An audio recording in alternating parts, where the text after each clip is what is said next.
All right. Good morning, everybody.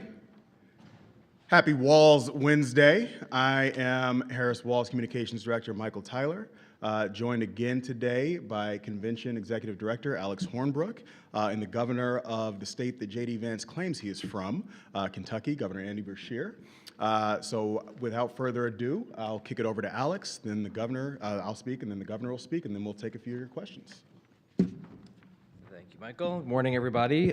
Thank you for joining us. The third day of the 2024 Democratic National Convention.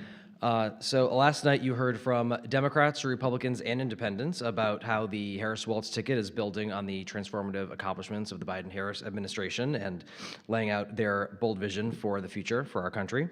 Tonight's theme, Fight for Our Freedoms, will showcase how Vice President Harris has spent her entire career fighting for America's freedoms and why she chose Governor Walz as her running mate, including his record as a champion for America's working families and a staunch defender of our fundamental freedoms. Tonight in our program, you're going to be hearing from everyday Americans whose freedoms and livelihoods hinge on this election. You'll also hear from some of our leaders, both in the Senate, Senator Cory Booker, Senator Chris Murphy, Catherine Cortez Masto, Amy Klobuchar, as well as our leaders in the House, including Leader Hakeem Jeffries and Speaker Emerita Nancy Pelosi. We'll also have some of our other fiercest champions of the Harris-Walz ticket, Governor Wes Moore, Governor Josh Shapiro, and Mayor Pete Buttigieg. You'll hear from Republicans, including Olivia Troy and Jeff Duncan, who are putting their country over their party. You'll also hear from President Clinton, who'll underscore the importance of this moment and this election, not just for our party, but for our country's future. And finally, of course, you'll hear from Governor Walz, our vice presidential nominee. He'll introduce himself to the American people tonight on the convention stage, highlighting the small-town values that have shaped his lifetime of service and his commitment to safeguarding the freedoms that we all hold dear. With that, I'll turn it back to Michael. Thank you, Alex. And again, happy Walls Wednesday. So it is halftime in our convention week. So what better time than tonight for Coach Walz to accept his party's nomination for Vice President of the United States. Let's talk about what we've seen in the first half of this convention so far. The American people are seeing a split screen between Vice President Kamala Harris, who's fighting for the middle class, and Donald Trump, who's too obsessed with himself to actually care. Throughout the convention, we're hearing about Kamala Harris's vision for a new way forward that includes economic opportunity, lower costs, and more freedoms, while Trump is making a mess of his return to the campaign trail, talking about ripping away our freedoms, jacking up taxes and costs on the middle class, and dragging us backwards. Yesterday, voters saw Trump refuse to condemn white supremacists who marched in his name. He lied about his support for defunding the police. He ignored the lives that were lost on January 6th. As the vice president called out in her remarks last night, on Monday, Trump told CBS News that he had no regrets about overturning Roe. Meanwhile, on our convention stage, Amanda and Josh Zarowski, Caitlin Joshua, and Hadley Duvall shared their powerful stories and the real-life consequences of Trump's actions with audiences across the country. But this convention isn't just about the speeches. It's another way we're cementing the choice that the American people will face this November. Every day this week, Americans are seeing that stark choice before them. Trump's dangerous Project 2025 agenda versus Kamala Harris's optimistic, future-focused vision. And while Trump sows chaos and division, doubling down on his greatest losing hits, I cannot emphasize this enough. This will be a very close election. And this campaign isn't wasting any time talking to the voters that will decide this election. It's why Vice President Harris and Governor Walz campaigned yesterday in front of 15,000 voters in Wisconsin, and while we're using the convention as an opportunity to engage and reach new voters. Look no further than what we've done the past few days. We told you yesterday about the work that we did leading up to the convention. Team Harris-Walz held a weekend of action, over 2,800 events in the battleground states, 10,000 volunteers, making 900,000 phone calls, knocking on almost 150,000 doors for a grand total of over 1 million voter contacts the weekend leading into the convention. So we're building on that momentum this week already. We've launched tools for volunteers to get involved with our campaign, hold trainings, empowering volunteers to organize in their own communities. Today, we will hold the biggest night of phone banking for the entire campaign. We're going to be hosting 400 phone banks across the battlegrounds with over 4,000 volunteers who are making calls as our next Vice President, Tim Walz, takes the stage tonight. And then again tomorrow night, as Vice President Harris accepts the Democratic nomination for President of the United States, we'll host 500 watch parties across all 50 states. Because in this campaign, these are not just made for TV moments. These are critical opportunities to talk directly to the voters who are going to decide this election. And so while the energy inside the United Center has been unprecedented, our energy isn't just in the crowds, it's in the work that we're doing to win. It's work that Donald Trump's campaign couldn't care less about, whether he's in Bedminster or Mar-a-Lago or on Truth Social. And it's the work that will send Vice President Harris and Governor Walz to the White House this November. So with that, I will turn it over to Governor Beshear.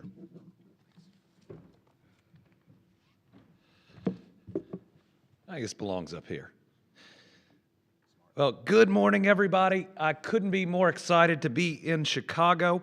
We are seeing more momentum on the ground and across the country than I have ever seen in politics, than I have ever seen in my life.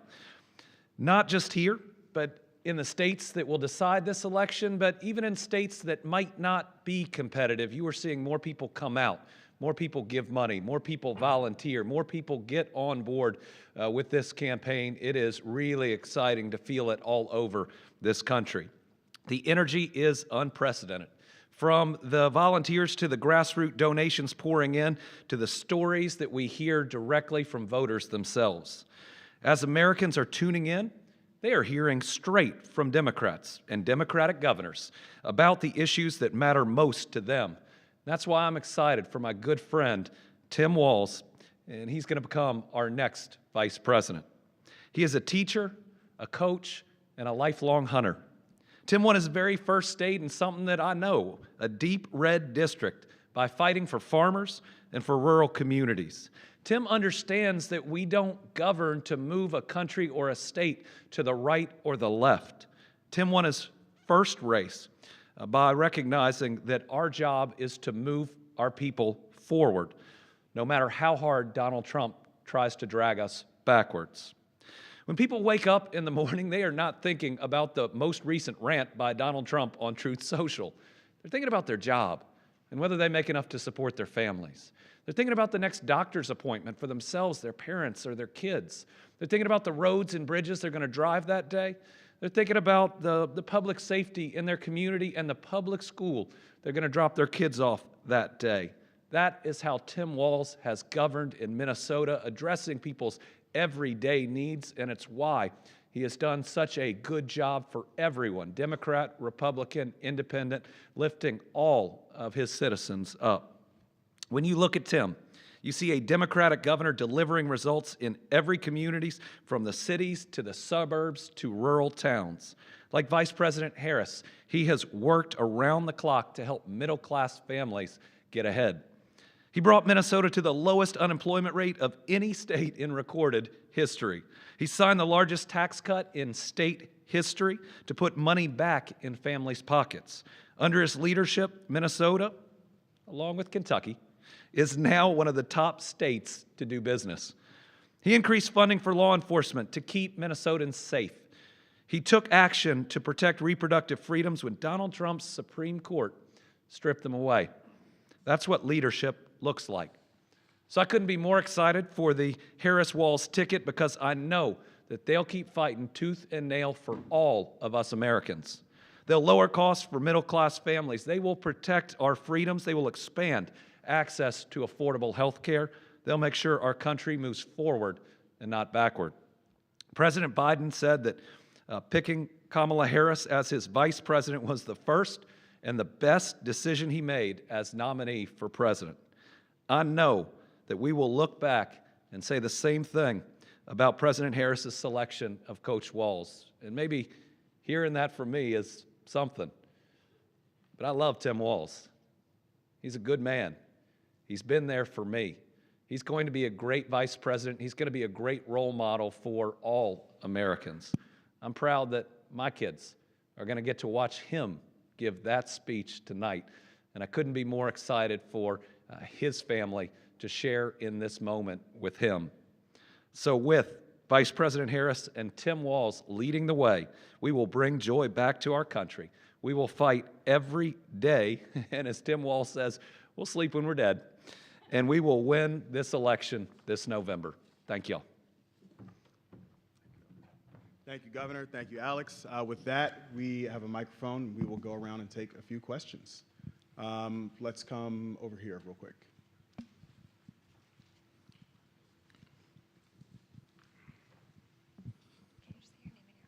Of course. Hi, Stephanie Lai, Bloomberg News. Thanks for doing this. The question I have for you is, can you tell us about how the campaign is looking at the battleground map? Are there areas to expand? Yeah, listen, I think we've been pretty open and explicit about what we see as our path to victory, right? It's why you've seen the Vice President and the Governor not just spend time here in Chicago, but leading into the convention, they did a bus tour throughout Pennsylvania, through Western Pennsylvania. It's why yesterday they weren't just here, they were also in Milwaukee with 15,000 people at Pfizer Forum, another critical city in a crucial swing state. And so we know that our path to victory includes, of course, the critical blue wall states of Pennsylvania, Michigan, and Wisconsin, but we're also focused on the states that we won in 2020, out west, Arizona and Nevada, and the southeast, Georgia and North Carolina. We understand that what was the Biden-Harris coalition is now fully the Harris-Walz coalition, and that provides us with multiple pathways to 270 electoral votes. And that's why moments like this are critically important, again, as I said earlier, not just for the TV spectacle, but because they provide us with an opportunity to fully engage and organize with our grassroots army. So we have, over 1,600 staff. We've got 300 field offices across all of the battleground states, so that's the work that we're doing on the ground. We just announced our fall paid media reservations, our initial round of paid media reservations, $200 million in digital advertising, another $170 million in television advertising, because we're going to relentlessly communicate with the voters that are going to decide that pathway to 270 electoral votes throughout all of those critical battleground states that I just listed. So we're excited about the work and the enthusiasm that we're seeing on full display in Chicago today, but again, we remain laser focused on the work that needs to be done over the next 76 days here. Yes, ma'am. Good morning. Donnell Suggs with the Atlanta Voice. I wanted to ask, the past 2 days, the speeches by Reverend Warnock, Senator Warnock, and then by the Obamas yesterday in particular, do you think that made an impact on some of the voters that might be middle of the road or not sure what to expect from the Harris-Walz ticket? Yeah, I'll start, and I'll let the governor weigh in here too. But I think absolutely what you've seen, some of the most powerful and effective communicators in the Democratic Party lay out the case, right? Speak to who Vice President Harris is as a person, her biography, how that connects to her value set, the way that she sees the world, and who she's going to fight for as President of the United States. You've seen them lay that out. You've also seen them call out the stakes of this election in ways that only they can do, right? Speaking to the threat that Donald Trump poses, the work that he wants to do, whether it's his plans to enact a national abortion ban across this country, with or without Congress, whether it's his extreme and dangerous Project 2025 agenda that he's trying to run away from, but the problem for him is that it's written by his people for him, that wants to gut checks and balances, consolidate power into the Oval Office, return us to a failed economic approach that only benefits rich folks like Donald Trump and the people who contribute to his campaign. I think you've seen, whether it's President Obama, Senator Warnock, or all the other speakers who we've had in Chicago thus far, they've all spoken to key segments of the Walz-Harris coalition. We've seen folks respond in kind, and so we're obviously grateful to have what you've seen is a united front in the Democratic Party, people who have shown up to express, number one, their gratitude for President Biden, their support for Vice President Harris, and underscored the enthusiasm for the work that we have to do moving forward here. So we're excited about what's on full display throughout this week, but as I will continue to say, our focus fundamentally remains on the work that we need to do over the next 70-plus days between now and November. But Governor, I'll let you weigh in here too. Well, I was honored to speak right in front of the senator on Monday night, and I love how he talks about faith. It's something that certainly drives my life, but also gives everybody an understanding of the why of the decisions that he makes and that I make. I love being able to talk about the golden rule that we're supposed to love our neighbor as ourselves, and the parable of the Good Samaritan that says everyone's our neighbor. And so you look at these two campaigns, one that's trying to lift everyone up, suggesting that there is room for everyone at this table, that we should be kind to each other and support everyone, and another that's based on vengeance and retribution and trying to create an us versus them and constantly trying to make another American our enemy. One of the reasons I'm all in for Harris-Walz is I believe they can not only win this election, but they can move us past this constant division, this constant us versus them. We have real enemies abroad that want our country to fail.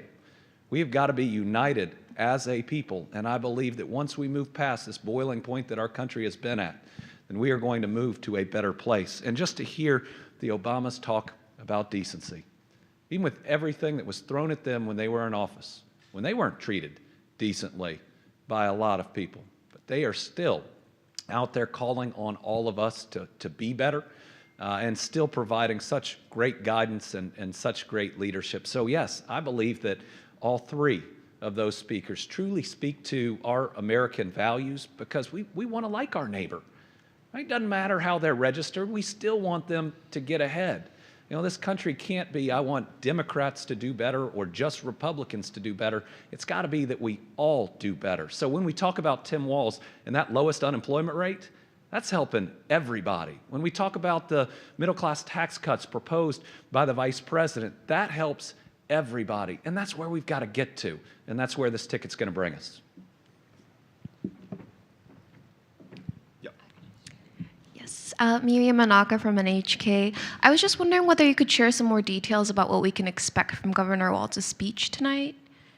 Yeah, listen, I'm not going to get ahead of the governor's speech tonight, but I think what you can expect writ large is sort of a cementing of this introductory frame, right? He's been on the stump for about 2 weeks so far since the vice president announced him as her running mate, and they've obviously gotten busy crisscrossing the country, going to all the battleground states. Again, you've seen the enthusiasm from the crowds from places like Eau Claire, Wisconsin, Detroit, Phoenix, Nevada, Phoenix, Las Vegas, and then of course even last night right up the road in Milwaukee. And again, as I'll say, we're even more excited about the fact that we're turning that energy and enthusiasm into volunteer action right now. But he's only been on the stump for 2 months, or 2 weeks. And so the vast majority of the American people on a wider swath of the electorate is going to have the opportunity to fully understand and get to know who Governor Walz is, right? As somebody who was a school teacher, a football coach, and then obviously has been a congressman and a governor for some time now. The through line there is going to be that Governor Walz has always been somebody who's fought for the vulnerable, who's fought for those in need, who's taken on special interests for the benefit of the people that he represents. And so the American people will have an opportunity to see that in prime time tonight, many for the very first time, and we're excited about it. Where did we go? Yeah, let's go right here. Thank you. Sure. Jackie Coppell, News Nation. On the subject of the speeches, whether it's in Governor Walz or Vice President Harris, can you talk about any details in terms of the policy we're going to hear specifically, not just the autobiographical information? Yeah, I don't have anything further to read out insofar as policy previews. I mean, listen, I think what you've seen since the launch of this new ticket beginning on July 21st, you've seen both the vice president and the governor fan out across the country, introduce themselves to the American people, to the voters that are going to decide this election. That's included rallies. It's included, the bus tour that we've done across Pennsylvania. So we'll continue to do that. But what you've also seen is the vice president begin to lay out her vision for how she wants to move this country forward. It's why last week she went to North Carolina to unveil some of the first planks of her economic agenda that's focused on lowering costs for the American people, right? How do we lower grocery costs, take on meat processors? How do we lower the cost of housing for people through, number one, building more housing, but also assisting first-time home buyers, assisting renters? How do we actually have a tax code that's fair for the middle class? The vice president wants to give the middle class a tax cut versus Donald Trump through his across-the-board tariffs, wants to raise taxes on the middle class to the tune of $3,900. We've already seen economists point to Donald Trump's economic policies, whether it's his across-the-board tariffs or everything else that he wants to do that would serve as an inflation bomb. Moody's says that his economic policies would likely cause another recession in 2025. And so we are going to run on that economic contrast. And you'll see the vice president and the governor as they continue to fan out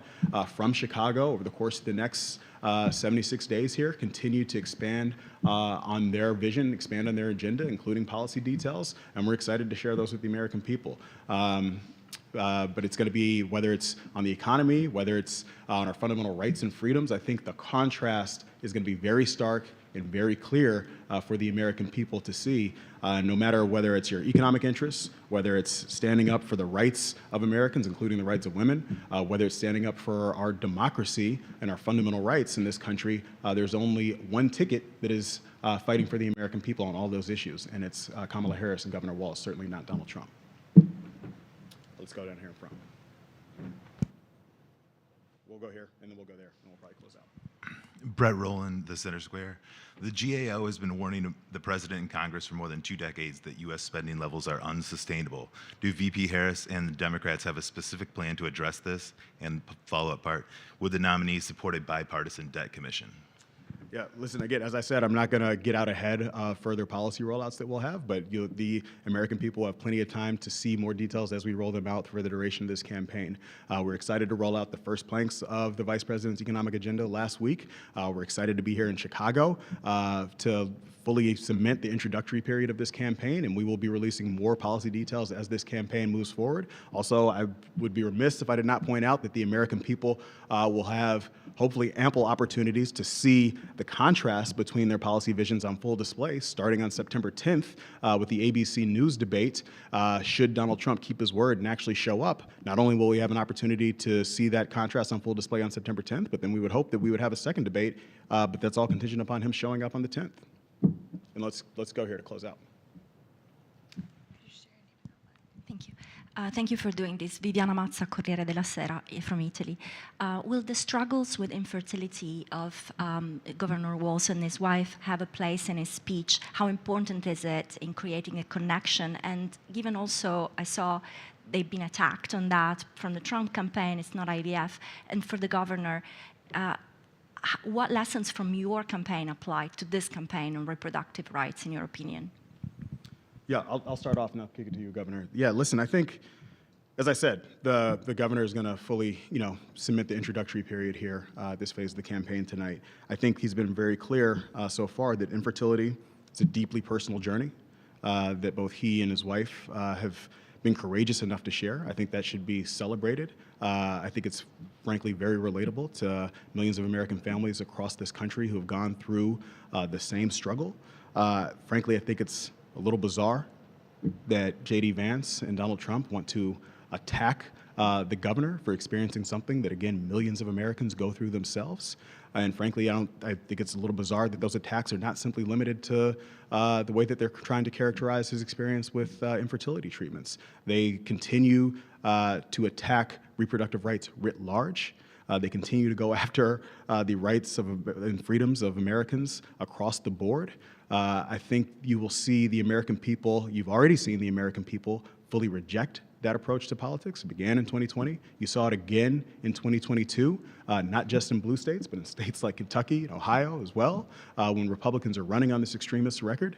And that's what we'll see in 2024. But I'll let the governor speak more to these as well. What we've seen is in every state where reproductive freedom is put on the ballot, that people turn out and vote for that freedom.